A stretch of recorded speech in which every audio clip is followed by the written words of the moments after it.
Arrinca na provincia o plan de roza da Deputación. Máquinas e operarios traballan desde primeira hora deste luns na limpeza de cunetas das estradas provinciais de municipios lucenses como estas do Páramo ou Monforte. Os traballos, que contan esta anualidade cun orzamento de 750.000 euros, levaránse a cabo de forma simultánea en todos os concellos da provincia, divididos en 24 zonas de actuación.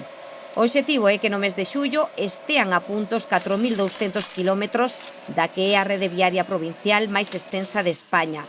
Había anos que a institución non anticipaba estas labouras o mes de xuño.